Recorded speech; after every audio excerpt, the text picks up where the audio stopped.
A princípio nós temos quórum, uma quarta-feira, né? Os senadores e as senadoras são presentes no plenário. Ontem já foi anunciado que seria hoje a apreciação da PEC 8, que define e decide as decisões monocráticas. Esse adiamento de ontem para hoje foi importante, inclusive, para algumas adequações de texto que o relator e senador Espiridião Amin deve fazer, para melhora do texto e para avaliação das emendas que foram apresentadas. Então, tudo indica que nós vamos poder submeter a apreciação do colegiado. Se vai ser aprovado ou não, essa é uma decisão do colegiado.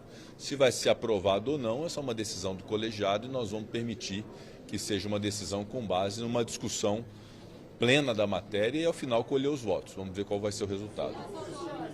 Eu conversei ontem com o ministro Alexandre de Moraes, inclusive a respeito desse tema.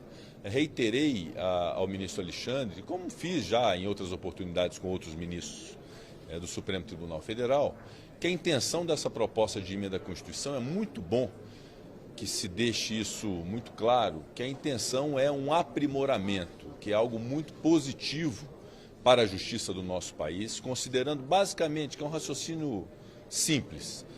Uma lei federal que é votada nas duas casas do Congresso Nacional, que passa pelas comissões do Senado e pelas comissões da Câmara, que é votada nos plenários, que é sancionada por um presidente da República, que colhe as impressões e as opiniões dos ministérios sobre aquele tema daquela lei específica.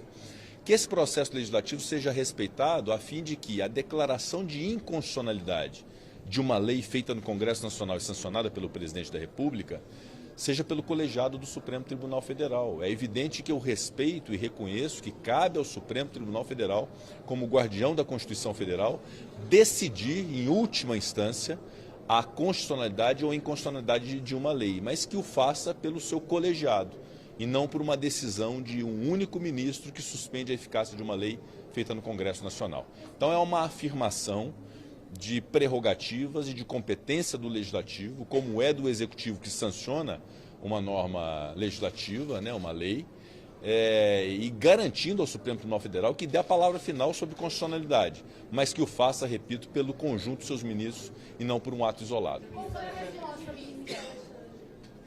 Não, o ministro Alexandre compreende as circunstâncias do parlamento, o ministro Alexandre, inclusive, é um dos maiores juristas do Brasil, né? Antes mesmo de ser ministro do Supremo Tribunal Federal, já era reconhecido como um grande doutrinador do direito constitucional, uma obra de direito constitucional citada, inclusive, no próprio Supremo Tribunal Federal.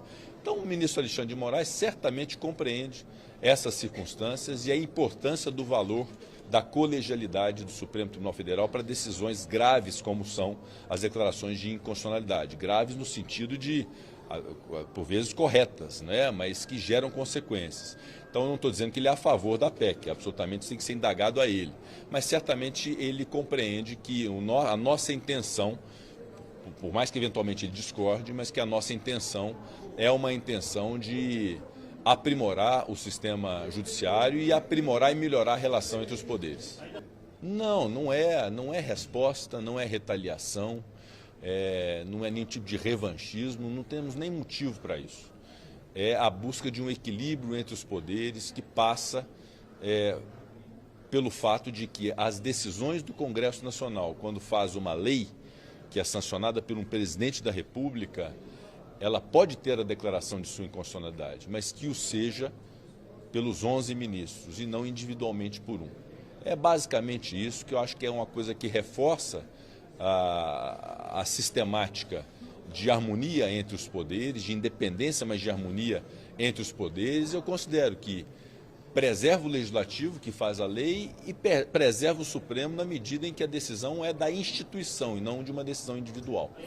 Ontem nós tivemos, na votação do requerimento, 48 votos favoráveis ao calendário especial. Isso significa dizer que os senadores, na sua grande maioria, manifestaram pela possibilidade dos 2 turnos serem apreciados conjuntamente numa única sessão com um calendário específico. Quanto ao mérito, obviamente, que aí é uma decisão dos partidos, decisão dos senadores.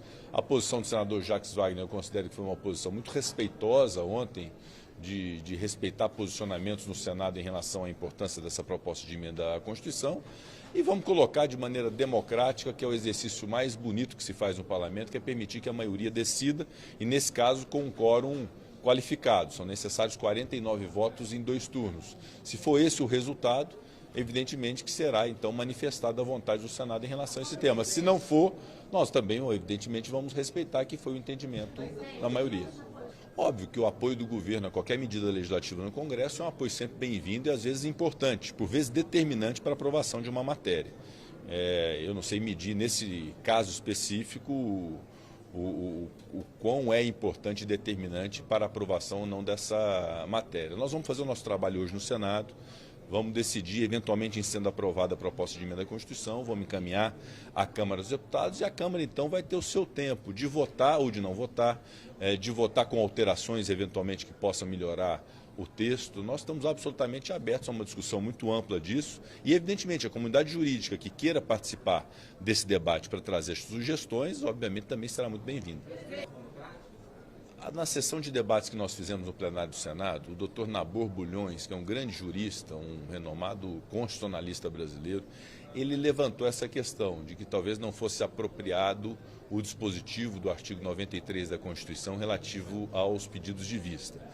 O senador Espiridião Amin ouviu e participou desse debate, ficou sensível a essas ponderações, e essa é uma discussão que certamente alguns senadores trarão hoje no plenário e, eventualmente, pode ser fruto de uma evolução e de um aprimoramento do texto para que se permaneça a essência da proposta de emenda à Constituição, que são as decisões monocráticas, e talvez isso possa ser suprimido, mas obviamente que agora é do debate do colegiado para poder se decidir.